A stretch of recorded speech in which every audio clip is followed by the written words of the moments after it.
रहीम अस्सलाम वालेकुम। This is Rubina Malik. I just hope and pray कि आप सब लोग खैरियत से होंगे। आप सबको दूसरे अशरे का दूसरा रोज़ा बहुत बहुत मुबारक हो।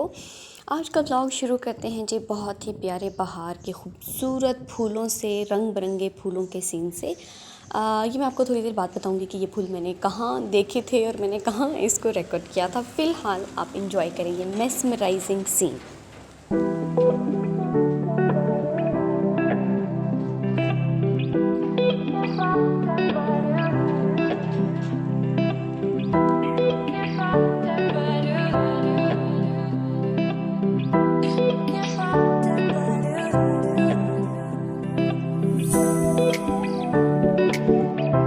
अच्छा जी, तो इस वक्त हम जा रहे हैं स्कूल। तो मैंने सोचा कि मैं आपको छोटा सा एक क्लिप अपने रोड्स की कंस्ट्रक्शन का दिखा दूं। पहले रोड की ये जो साइड जहाँ पे अभी आपको कंक्रीट नज़र आ रही है, ये साइड पे ऑलरेडी रोड जो था वो ठीक था, दूसरी साइड पे बिल्कुल था ही नहीं।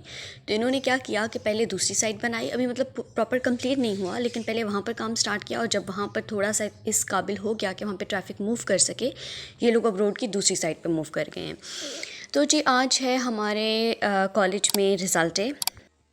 तो मैंने सोचा कि जो फर्स्ट 3 टॉप पोजीशंस हैं उनको छोटे छोटे इंसेंटिव्स दिए जाएँ, क्योंकि छोटे बच्चे छोटी छोटी चीज़ों से बहुत ज़्यादा खुश हो जाते हैं। तो मैंने बस कैंडीज़ और लेस लिए थे। मैं इनको बहुत अच्छे से पैक नहीं कर सकी, क्योंकि मैंने सोचा था मैं घर पे अपने हस्बैंड से मंगवाऊंगी, बट अनफॉर्चुनेटली बारिश बहुत तेज़ स्टार्ट होगी तो वो ला नहीं सके। तो फिर मैंने सुबह बस वहीं से कैंटीन से, स्कूल की कैंटीन से मंगवाए थे और वहीं पर नॉर्मल सा पैक करके बच्चों को हैंड ओवर कर दिया।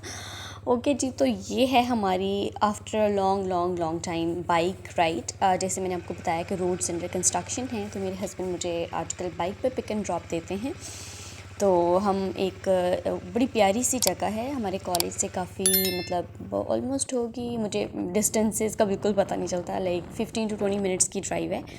तो ही सेट के चलो जी वहाँ चलते हैं। वो बड़ी प्यारी सी जगह थी, तो हम वहाँ गए। मौसम भी बहुत अच्छा था, जगह भी बहुत प्यारी थी, हमने बहुत इन्जॉय किया वहाँ पर जाके। कभी कभी जब हम बग़ैर किसी रीज़न के, बग़ैर किसी काम के ऐसी बस कहीं भी चल पड़ते हैं और हमें पता भी ना हो कि हमें रुकना कहाँ है, तो वो वाली जर्नीज़ जो होती हैं वो बहुत खूबसूरत होती हैं, बहुत मज़ा आता है, especially when you are with your loved once.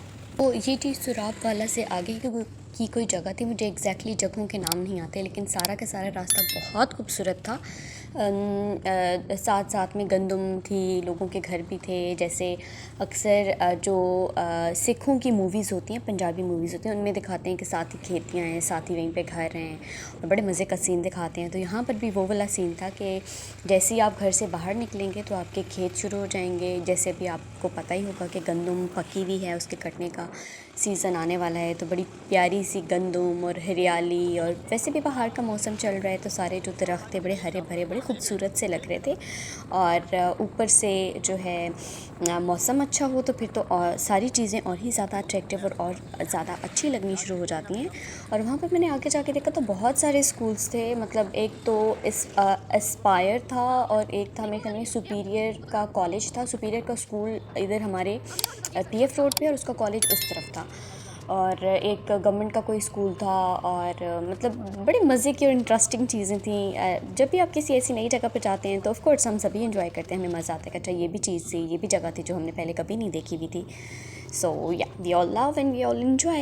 यहाँ पर है जी सरसों का तेल, जो मेरे हस्बैंड ऑलमोस्ट 3-4 दिन से लेकर आए हुए थे, और उन्होंने कहा था कि इसको बस थोड़ा सा अच्छे से पका लेना, मतलब कि गर्म कर लेना, और इसको पकोड़ों में और जिस भी चीज़ में तुम चाहो तुम यूज़ कर सकती हो। तो मैंने आज वो ट्राई किया। बहुत दिनों से मैं सोच रही थी, लेकिन क्योंकि मेरा ऑलरेडी जो कढ़ाई थी जिसमें पकोड़े बनते थे उसमें ऑलरेडी ऑयल पड़ा था, तो मैं बस वेट करी थी कि या तो वो ख़त्म हो जाए या बहुत कम रह जाए।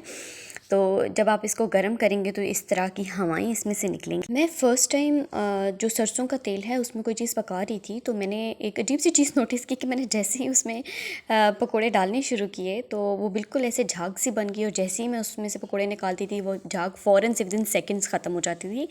तो मैं अब सोच रही थी कि अब झाग इतनी ज़्यादा थी कि उसमें पकोड़े नज़र ही नहीं आते थे। तो मैंने कहा ये ना हो कि भाई पकोड़े कच्चे रह जाएँ सारे के सारे और मैं निकाल के बैठ जाऊँ। तो ये थोड़ा सा एक इसकी मुझे ट्रिकी सी चीज़ लगी थी सरसों के तेल की। Otherwise it's very good for health, इसका टेस्ट बहुत अच्छा है। अगर आप ट्राई करेंगे तो I am sure you gonna love it. तो जी अब हमारी अफ्तारी रेडी हो चुकी है। ये हैं हमारे सरसों के पकोड़े और ये समोसे मैंने नहीं बनाए, हमें किसी ने दिए थे। और साथ में जी इमली की चाट थी, जो कि वो भी बहुत मज़े की थी। और मैंने लास्ट में मेरे हस्बैंड, जैसे मैंने एक अपने पहले व्लॉग में ज़िक्र किया था कि मेरे हस्बैंड बहुत टाइम से करेले बहुत दफ़ा लेके आए हैं और उन्होंने कहा था कि भरे हुए करेले पकाना, जो कि मैंने अब तक नहीं पकाए थे। तो कल मैंने ट्राई किया था, टाइम कम था इसलिए मैंने सिर्फ उनके लिए एक ही बनाया था। मेरा अपना दिल नहीं था, मुझे भूख नहीं थी, खाना मुझे नहीं खाना था अफ्तारी के बाद, तो उनके लिए एक बनाया था। और सही बना था, अच्छा बना था। उनको इतना को बहुत ज़्यादा मसाला पसंद नहीं आया, उसकी जो फिलिंग थी।